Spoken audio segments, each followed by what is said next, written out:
Well, howdy YouTube family, it is Bold CRNA coming to you again with another week's topic. So this week we are going to talk a little bit more about my personal interview experience for CRNA School, what that process was like and how many schools I applied to, and maybe some of the pitfalls that I had during the process that I wished I'd known more about. Let's get into it.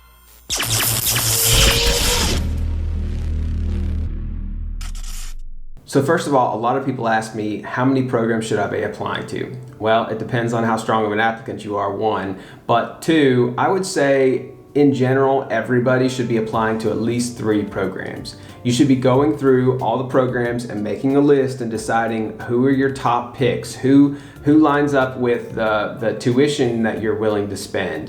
Who lines up with the the class size that you're kind of more interested in, who lines up with the attrition rate and the board pass rate first time that you're interested in, who lines up with the requirements that you actually meet, because you will find some programs will throw in all kinds of odd requirements, like we want you to have 2 physics courses and we want you to have 2 different statistics courses, and just odd things that don't quite make sense. Some of you guys are absolutely adamant that you don't want to take the GRE, so you're going to need to pick one of the programs that don't require the GRE then. So that's what I mean by make sure that what you have for your background matches up with the requirements. Also, some programs, if you're a pediatric or a neonatal ICU nurse, there are some programs that just don't accept that as ICU experience. They want it to be adult ICU. So in that case, you would say, these are programs that I'm not going to qualify for, so I'm not going to put them in my list. So anyway, make up your list and decide from top to bottom. Oh, another thing that I said that was important to me was weather. And so it wasn't the number one thing, but it was something I considered at the end. If I had 2 or 3 programs that I was trying to decide between, and one of them has like terrible cold weather half the year, then that detracts it a few points in my books of where I want to live. So decide kind of where do you want to live in the country, where can you tolerate 3 or more years of time, and try and decide from that aspect. So yeah, make your list up top to bottom. And I say at least apply to the top 3. Now remember, these applications are not free. They're a little bit time consuming and they also cost money. So the more places you apply to, the more money you're spending. So that's why I try and tell people, don't just apply to 15 different places, because that costs a good bit of money, and it's also probably a lot of time and legwork of yours to get all these applications into different programs. So I say pick at least 3. Probably even more up to 5, especially if you have a lower GPA or you don't have as good of experience and you're really trying to broaden your horizons. I'd say 3 to 5 schools you apply to is probably a good idea. I don't know if it's really relevant to or really a good idea to apply to more than like 5 schools at a time. Once you start getting up into like huge numbers of schools, there might be just something wrong with your application if you're having to apply to that many schools just to try and get into one of them. So yeah, you should be able to, if you apply to 5 different schools, somebody should connect with you. So yeah, I applied to 3 schools. I had a backup list of about 3 or 4 more that I would be interested in if the top 3. My plan was to apply to the top 3 my first year's cycle of applying. And if for some reason I didn't get into any of those top 3, then the next year I would include another 3, and so it would be more like 6 total that I'd be applying to if I didn't get in my first year. So I applied to the first 3. This was 2014, late 2014, early 2015. I sent in all these applications. I heard back about mid 2015. Heard back from one big academic hospital that I thought that I wanted to go to up in the north in Minnesota.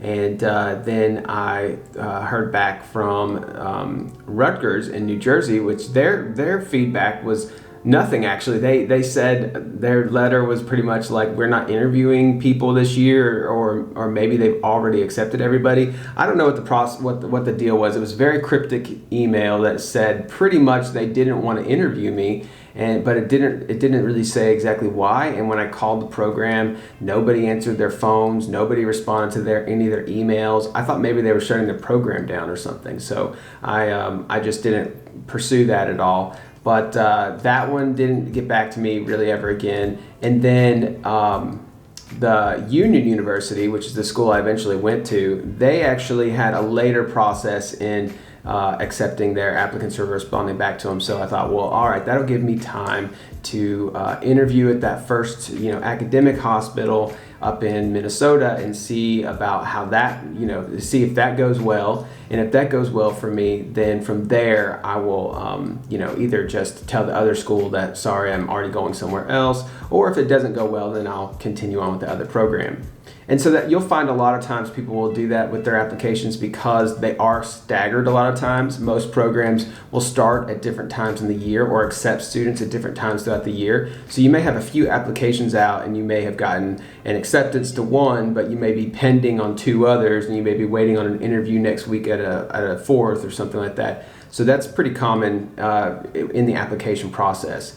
So anyway, I got my letter back from that academic hospital. They liked me, they wanted to interview with me, and I went up there and it was kind of intense. It was a long 8-hour day where they were actually interviewed maybe like 30 of us all at one time in an 8-hour time span. So it was like a group interview, and you had to get up in front of the group and talk about yourself at the very beginning of the day and talk about, interesting things about you and why you want to be a CRNA and your background as an ICU nurse and what makes you interesting and things. And you also had to write an essay, like off the fly. You just had to write an essay. They gave you a paper and pen and said write like a 5-paragraph essay about a random topic. And I think they were just assessing your writing skills and your abilities and grammar and things like that. And then they toured you around the whole hospital and the university campus setting where we would be like doing classwork and stuff. You met a lot of the professors. They took us to lunch and they let us meet some of the other students who were already in the program, and they actually bought us lunch. I thought that was very nice and kind of personable, where you got a chance to feel out the program, talk to the other students, and get an idea of what it's really like day to day there, which I really think that's a key for any program to do, is to let you meet some of the other students who are in the program and let you just talk to them and get a feel for exactly what you're stepping into, because the students are going to be probably more candid and honest with you than a professor or program director is going to tell you in the interview process. So after lunch, we went to a series of rooms. I think there was 5 or 6 different little office space rooms and this larger antechamber room in the middle, and they would pick one of us students and they would put us in each of these like 6 rooms, and in the 6 rooms there was like 2 professors with a clipboard and a couple personal questions or emotional intelligence questions or critical thinking questions. And they would ask you these questions, and you didn't know what they were going to be in advance, and you would have to come up with like a good answer off the top of your head. And they did tell you, like, we expect you to be able to come up with the answer within about 5 seconds. We don't want to sit there waiting on you to come up with answers. So you really had to be prepared to answer. And once you would answer those 2 questions, they would just kind of rotate all of the students and be like, okay, all of you would shift between rooms. And then all 6 of you would rotate out, and then 6 more people would come in and they would do their rotations. So that lasted a couple hours. That was probably the most nerve-wracking portion of the interview day, where they're actually asking you difficult questions, personal questions, times that you've been faced with critical thinking situations in the ICU and how did you resolve these situations, times that you've had to advocate for your patient and how did you do that specifically, times that you had confrontation with a peer at work and how did you resolve that conflict and how did what was the outcome. So they ask you these types of questions, and you really have to have a good situation you come up with right away that sounds impressive to them. Notes on a clipboard as you're speaking to them in front of you. So yeah, that was kind of intense. And then after that portion, they showed us some machinery. I think they may have taken us to some ORs, some outpatient centers that was around the hospital. It's a pretty big hospital system in this town, and showed us around some more stuff.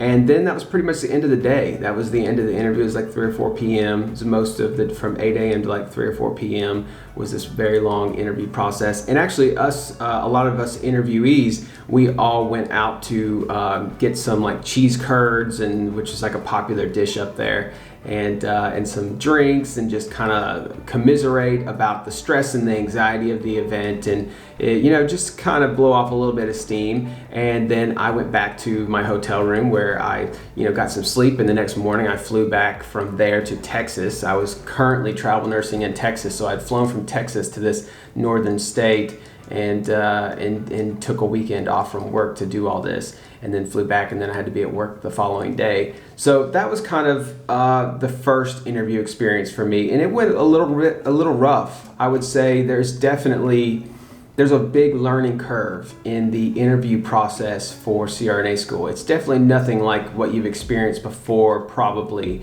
It's not anything like job interviews or nursing school stuff or anything like that. It's definitely a next level, very deep, intense kind of interview process. Don't go into it lightly. Definitely, if I could have done a mock interview, I think I would have been so much better off. If I had done some mock interviews with some CRNAs or somebody who had been through this process before, I think I would have been leaps and bounds more comfortable and familiar and able to answer questions and kind of anticipate what they were looking for so much better than I did. I certainly didn't answer everything as smooth or as competent as I probably could have. And I was definitely caught off guard at times and nervous. And that did affect things, and I did get waitlisted. So at that program, they did say like, hey, we like you and all, but you're on the wait list. And at first I was very upset when I heard back a few weeks later. It usually takes them a couple weeks to respond back and let you know like what their final answer is. And so then once they said that a few weeks later, I was very upset, very crestfallen. I thought it had gone very well. But in retrospect, now knowing what I know, I realized like, oh, I could have been much smoother. And after doing all these mock interviews with you guys, I realize now when people are talking to me on the mock interviews, I'm thinking, oh no, I can't. You definitely would not want to say it like this, like that's not the way I would word this, or you don't realize what you just said is kind of insulting to a professor, or the way you just worded that almost insinuates it's kind of like an arrogant way to say it, which is not something that they want in their program. So there's a lot of things that you do in interviews that if you've not gone through the process a few times, or you don't really know, you haven't had mentors kind of help you along, you just kind of say the wrong things. And I definitely did that. And so the second time then Union got back to me a few weeks later and said, hey, here's your interview date for us. We'd love to have you come in. And I was really excited for this interview. At the time, I had already moved to Los Angeles, and I was travel nursing in Los Angeles, and flew from Los Angeles to Nashville, got a rental car, drove the rental car to Jackson, Tennessee, which is about 2 hours from Nashville, and interviewed there. And it was different. It wasn't an 8-hour long interview. You did come in, and there was like an antechamber room where they had a couple other students who were also trying to interview. And then they had a couple nurse anesthesia residents who had volunteered to like hand out water bottles and answer questions and just kind of talk to the new interviewing students and just kind of answer any candid questions you had or just talk to you and stuff, which I really liked. And I actually volunteered to do that myself when I was in the program as a second and third year in the program. I volunteered to do that those years. So you get a chance to kind of hang out with them, talk to them about the area, what it's like living in this part of Tennessee, what's their favorite part about the program, what's the least favorite part about the program. And through talking to them, I really was able to get a nice feeling. You just kind of, I don't know how to describe it. You just kind of get a feeling with some programs where you're like, this is where I belong. Like this clicks with me. This is something that I feel like is for me. This is a program for me. And then I went into the actual interview room when it was my time, and it was a panel of about 4 of the program director and 3 of the main professors who were all around a table, and they're all speaking to you and they're all asking you questions, and you're kind of, it's not designed, they try not to make it as high pressure as possible, but it is a high pressure situation. You are anxious, you are nervous. This is, they're about to decide whether they like you or not, which could decide your future career and fate. So there's just pressure there. There's nothing you can do about it. You're going to feel that. The professors at Union did try their hardest to make it not as pressured as they could have, if that makes sense. They tried to exude as much of a friendly, be calm. You're just here to talk about you and your background and your experience and stuff, so we can get to know you better. Don't get so nervous that you don't answer questions properly. And so I feel like it just went much better and smoother. And I got a vibe from the professors that made me think these are people that I could spend the next 3 years learning from and being trained by, and I think I would get excellent training. And they said goodbye at the end and said thank you for coming in, and we'll be in touch with you shortly. And so I got my rental car after that, drove it back to Nashville, got on a plane, flew back to LA, got home that night, went to work the next morning. So both of these trips cost me about $1,000. So in case you're wondering, these interviews, nowadays everything's Zoom because of the pandemic, but before you had to actually fly places and be there for interviews and stuff, and it's not cheap. It cost me $1,000 for the northern school that I went to interview, just the interview process, and the interview process cost me about $1,000 for union as well, as far as like travel expenses and everything, not to mention time lost from not working and stuff.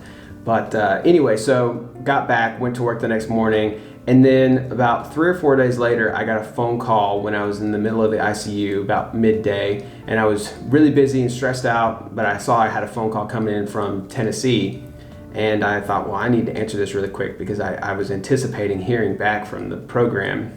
And it was actually walked into the bathroom because I thought if they call me and tell me that they're sorry but I'm not picked, then I'm gonna have a meltdown in the middle of this ICU, and I don't want to do that in front of everybody. So I went into the bathroom to just have some privacy, and it was the program director herself, which really surprised me. I didn't expect to get a phone call from the program director, but she was calling me herself to say that she would love to have me in her program, and she would love to have me come and be a part of their program the following matriculating year, and they would look forward to seeing me. And I was just, to this day, I still remember that feeling. That was, early 2016, and it was one of those phone calls. It's like a life-changing moment where at this moment your life's changing. Like from here on out, that you're going on a very different path, and your future is going to be a very different outcome than what it was before.